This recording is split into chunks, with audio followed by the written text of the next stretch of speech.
Good day. My name is Andrew Terry Pasica. I'm with SMJ Magazine and SMJ Live. We're sitting here today with Rachel Parent, a young lady who has got an interesting title, activist. And we're here to talk about GMOs. Now, GMO stands for genetically modified organisms. Rachel, can you explain further what it's about and what it does? For sure. A GMO is a genetically modified organism. It's where they take DNA from one species and insert it into another to introduce a new trait. Now, this may seem complicated, but in reality, the two main traits are pesticide producing and herbicide resistant. So pesticide producing is where they actually insert a pesticide directly into the seed. That way, when the crop grows and a bug tries to eat it, its stomach will theoretically explode. And herbicide resistant is where you can spray thousands of pounds of herbicides on a crop without killing it. Okay. Speaking of crops, what crops do you know have been genetically modified? The main genetically modified crops are corn, canola, soy, and anything derived from that, of course. So you'd be looking at things like vegetable oil. The other crops that are genetically modified are cotton and Hawaiian papaya, yellow squash, and zucchini. Okay. Now, I think people are familiar with some of the words, but now let's talk about foods. In what typical foods are GMOs found? Well, I mean, in majority of our processed food, about 70% of our processed food has genetically modified That ingredients. much? Yeah, it's a huge percentage, and the issue is that it's not labeled, so consumers aren't allowed to actually choose what they're putting in their own bodies. So in fact, you've got a list of ingredients, but not all the ingredients are there. For sure. Okay. How do GMOs impact the ecosystem? Well, they're impacting our ecosystem in reality on every level. First of all, they're contaminating our soil and our water because there's extra use for herbicides and pesticides. They're contributing to the killing of our bees and our butterflies. Whoa. And this is a huge issue because 1 in 3 bites of food that we eat every single day is pollinated by bees and butterflies. And so if our bees die, then we're going to have a huge issue with our food supply. So that's another thing that we're facing. On top of that, right now our rainforest in the Amazon is being cut down to plant genetically modified soy. So it's contributing to deforestation, which is then actually contributing to factory farming because this genetically modified soy is being fed to factory farmed animals. And factory farming is one of the biggest causes of climate change and global warming. So it's a big circle and it's all related. So in this case, two wrongs don't make a right. Exactly. Now, if I remember correctly, just doing some research on you, Rachel, you first became aware of GMOs when you were doing a school project, is that right? I'd like to know, describe how you first felt when the impact of what you were researching just came upon you. Well, I mean, when I found out that it was impacting not only our environment but our health as well, Yep. it was a scary thing. And I always grew up with allergies. And when I found out that GMOs were related to allergies and a lot of my class had allergies, it really hit me hard and I knew I had to do something about it. So through my research, it definitely impacted every level of my life. And even today, when I'm looking at food, I don't just think about what I'm eating, but I'm thinking about where it came from, where it originated, who the farmer was. So it really brings you back to the roots. Because it's more than just label reading, isn't it? For sure. And the one emotion I heard you say was scared. And you know, everyone can relate to fear. So, very important. You once had a high-profile debate regarding GMOs. Tell me who it was with and what were the circumstances involving that. Well, I debated Kevin O'Leary. From Dragon's Den. Yes. It was an interesting experience. I challenged him publicly because he said that anyone who was marching against Monsanto was stupid, and if they didn't like GMOs, they should stop eating. Oh my goodness. Of course, we couldn't stand by that, so I decided to challenge him. And I never thought that he would accept, but I had just come from a really terrible day at school. There was some bullying, and it was not a good day. And I got in the car, and my mom said, "So I have some good news and some bad news, and it's the same thing." Great, more bad news. And then she said Kevin O'Leary accepted. And I didn't know what to think. I was scared, but I was happy at the same time. And going into that debate, I knew that no matter what happened, I would try my best. Very good. And was there a winner or loser, or how did you measure the reaction? I think the way I measured the success was the fact that it reached 5 million people, and hopefully those 5 million people have decided to go non-GMO or at least learned about the issue so they can make their own choices. So I think also in terms of viewer impact, there was another thing because you were followed before, but then what happened to your following after that? It grew exponentially. It was insane. After the debate, we got 2,000 emails a day. It was hard to keep up, but from that, our organization grew so much, our following grew so much, and I'm just Incredible. honored to have that opportunity. Now, I guess now let's go into Canada and let's start talking about Canada. Why do you want mandatory GMO labeling in Canada? Well, I think it's important for every single person to simply have the right to know what's in our food. We live in a country where we're fortunate enough to be able to vote for our elected leaders, but yet we can't even choose the own food that we're putting in our bodies. So I think we should have that simple right to choose. Okay. Now, here's something that just happened. With the approval of GMO non-browning apple and the soon-to-be approved GMO salmon, where do you think it's going to stop? And what should people do about it? Well, unless people really start to stand up together and voice their concerns about this issue, it won't stop. And that's why we need every single person who hears this interview, who's heard past interviews or even has heard about this issue, to really stand up, tell all their friends and their family, to vote with your dollar. That is so important. And in reality, so many Canadians still don't know what GMOs are. So we really have a lot of work to do. But if we stand up together, we can make a difference. Okay, so awareness and education, and it starts with two things I think we're going to bring up right now. First of all, a bill called M480. What is that, and will that be the first step? I believe it will be the first step. M480 is a motion going around within the House of Commons. It was brought forth by Murray Rankin, who is an NDP. He's the official health critic. Okay. And it's incredible. It's actually to have mandatory GMO labeling. So hopefully in the fall it'll be brought forth as a bill. Okay. And hopefully that gets passed. On the bright side, we have a couple of parties interested in labeling GMOs. So hopefully there'll be enough support to pass it. And of course, the other thing we're talking about is federal election. We've just started a marathon federal election, 10 weeks. Now, how important should GMO labeling be in terms of an election issue? It should be number one. I mean, we all have to eat. Yep.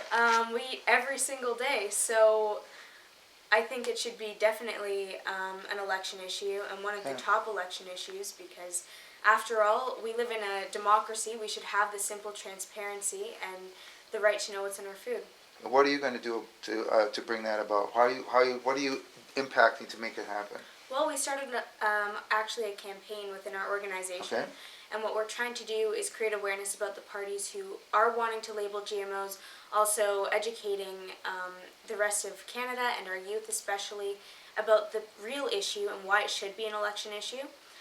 So that's been our main push, trying to get the GMO issue to be an election issue and get it to be known throughout Canada. Right. Now, I know that I've read your blog and what you've got on social media, and you've been talking about the fact that everybody should be aware of what their favorite candidate's stance is based upon which party they represent and based upon which riding you're in. Let's talk about the individual parties, because you talked about that just a few minutes ago. Who is for GMO labeling and why? The NDPs and the Green Party are for GMO labeling. Green Party, that sounds right. Yeah. I've had the honor to meet both Tom Mulcair and Elizabeth May. Terrific. And they're both incredible. Tom said that he will label GMOs if he comes into power. And in fact, he actually held up one of our t-shirts. We gave him one of them. Terrific. And it says, "I'm not a science experiment."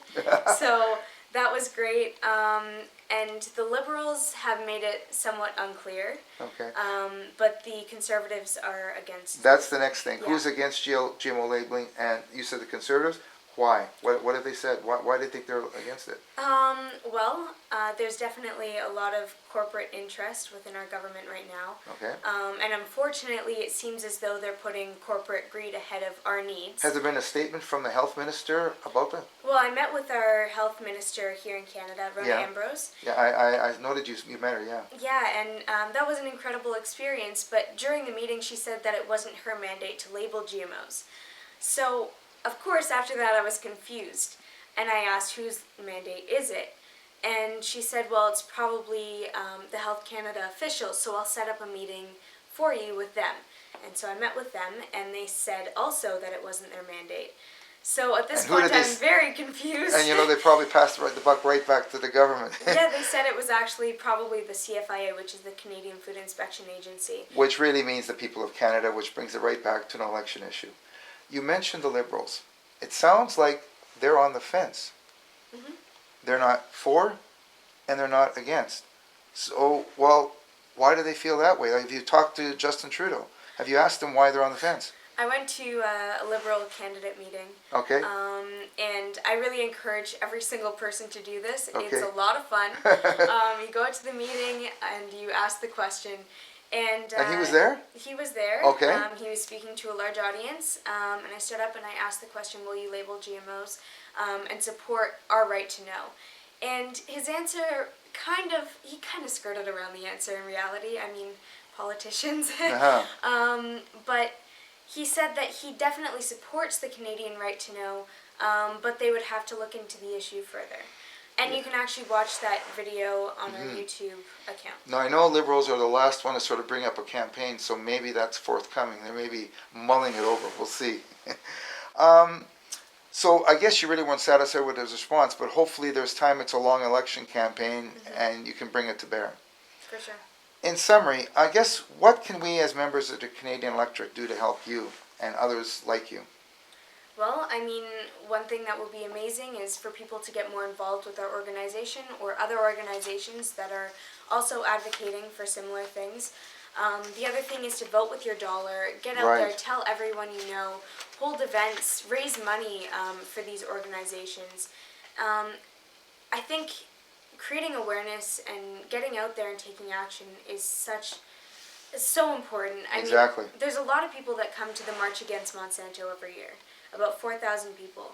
But in reality, when they go home, they don't do anything anymore. And who is Monsanto? Monsanto is one of the main creators of genetic So it's a biotech corporation. It's a biotechnology corporation. So they're the ones that have basically sort of the, if you will, the needle that injects. They get the right to do that. For sure. Okay. And so I think what people really need to do is, instead of saying, wow, I'm really passionate about this issue, to say, wow, I'm passionate about this issue and I'm going to take action. What I'm going to do about it. And that's what we need every single person to do. Get on social media. Actually, part of our election campaign right now, we have created a hashtag. It's Vote to Label GMOs. So if you're going to tweet about GMOs, please use the hashtag Vote to Label GMOs.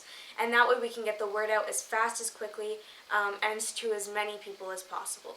Right. We are sitting in a GTA, biggest part of Canada, and it's a very fast-moving part of Canada.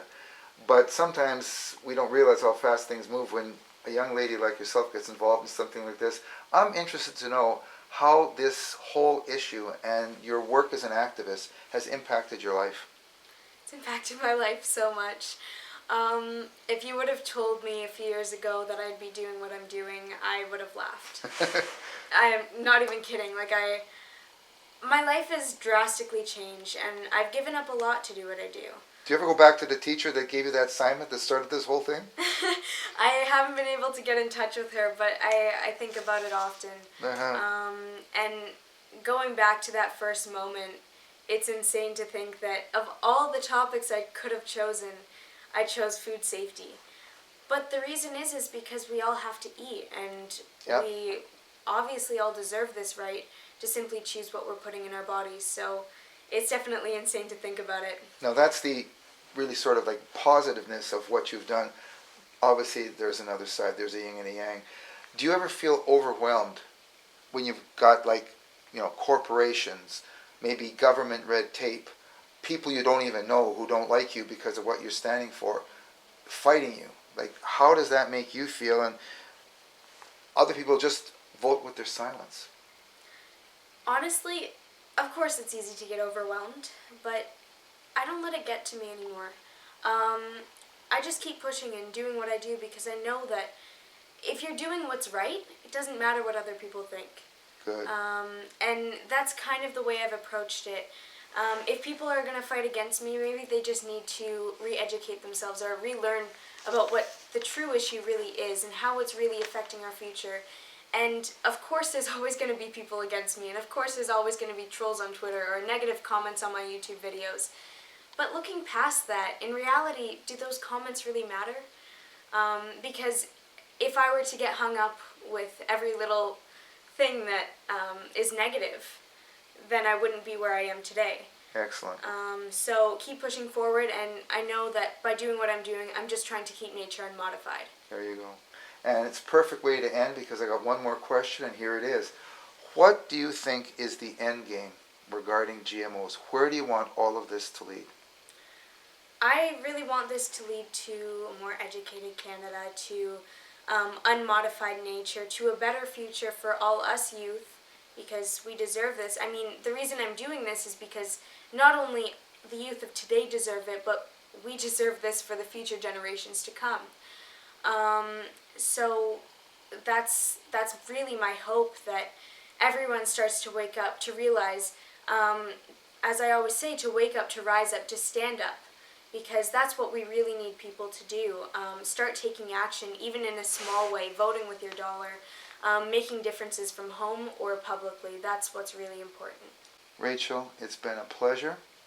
I want to thank you very much for this time. I heard a reference to you, and listening to you talk passionately and knowing who you're up against, I can honestly say I think I talked to a modern-day Joan of Arc. Thank Thank you very much for the pleasure. Thank you.